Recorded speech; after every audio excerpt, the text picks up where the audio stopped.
Welcome back to the Takeout. President Trump is reiterating a claim that he made this week that the controversy on Capitol Hill surrounding convicted sex offender Jeffrey Epstein and convicted accomplice Ghislaine Maxwell is nothing more, the president says, than a politicized hoax. He said this again on social media just days after survivors shared their stories and called for more transparency and possible additional prosecutions while appearing with lawmakers on Capitol Hill. The president, on his Truth Social, posted, quote, "The Dems don't care about the victims. The Department of Justice has done its job. They have given everything requested of them. It's time to end the Democrat Epstein hoax." I want to bring in our political panel, Democratic strategist Joel Payne, Republican strategist Kevin Sheridan. They have dipped into the candy dishes, I'm happy to say. I've got my almond joy. They've got theirs. We'll be devouring them soon. Yeah. Joel, I talked to the Speaker of the House in July. He said it was not a hoax. I talked to Roger Marshall, Senator from Kansas, on this program this week. He said it's not a hoax. President keeps holding on to the hoax line. I think also Marjorie Taylor Greene would agree with you, too. And, you know, that's where I actually want to start. It was a pretty striking, remarkable scene to see Ro Khanna reach over and hug Marjorie Taylor Greene in front of the Capitol the other day.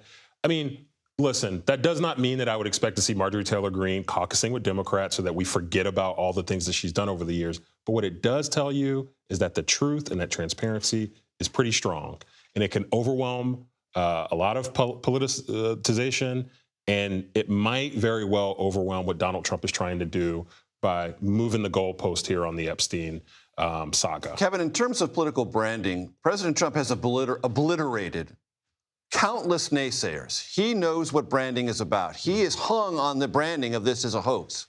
Do you think he might be misreading this one at all? The people he needs to convince are probably not convincible, and those are the conservative influencers, some members of Congress. Who are taking what they said during the campaign seriously. Well, they have their own theories, and they go deep into this case on their podcasts, and they write about it, and they constantly are tweeting about it.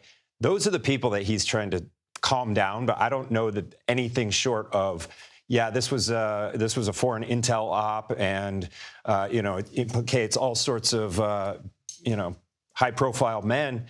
You know, in business and politics. Yeah, and the victims were out on Capitol Hill, obviously, and we all feel for them and their stories.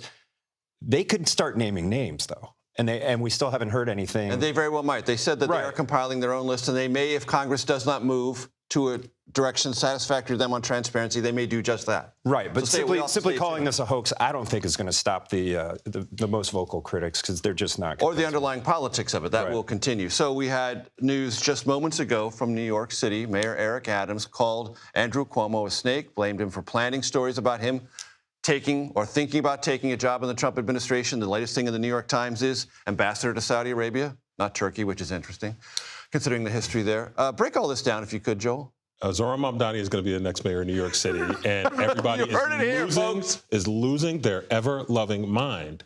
And it seems like Donald Trump is losing his mind, because definitely seems like he's trying to put his thumb on the scale in New York. I don't know whether or not Eric Adams really considered stepping aside as mayor or stepping aside in this race, but the fact that Donald Trump actually wants to insert himself into the New York mayor's race. What does that tell you? I think that tells me that he's got a political death wish, because he wants a fight. It seems like he thinks he wants a fight with Zohran Mamdani in New York City, and what he doesn't realize is all he's going to do is give Democrats all across the country a big fat target to swing at with the most high-profile race this November. Him versus Zohran Mamdani. Real or not, is this an imaginary infatuation with Andrew Cuomo from Trump, or is he actually wanting Andrew Cuomo to be the next mayor of New York, even though Mamdani would be a bigger, juicier national Republican target? Yeah, if he were extremely cynical, he would want Mamdani to win, and then we would obviously run against the disaster that's going to be for New York. I think he's a New Yorker, though, and I don't think he really wants to see New York go down the toilet. I can't believe that Zohran Mamdani wants to do federally owned or state-owned grocery stores. Wait a minute. Intel, 10%. Donald Trump is okay with the government owning companies? Hey, maybe there's a Mamdani Trump horseshoe that we're not talking about. Kevin, do we need a Department of War instead of Department of Defense? You don't like it? I'm just wondering. Well, we had it for 175 years before they changed it in 1948 or whatever. Look, I don't think it matters. For a globe that was traumatized by two catastrophic global wars, World War I and World War II. So the idea was, let's talk about defense because war is a gruesome, brutal thing, and we've seen two colossal global conflicts, and we're all a little traumatized. And now I think Democrats are all going to be anti-war. So this is probably a good little I thought troll. Our president was anti-war. Like I said, a month ago, he was the president of peace. Well, what are you going to call it? The Department of Peace? That's not going to work. The Department of Defense seemed to work pretty well.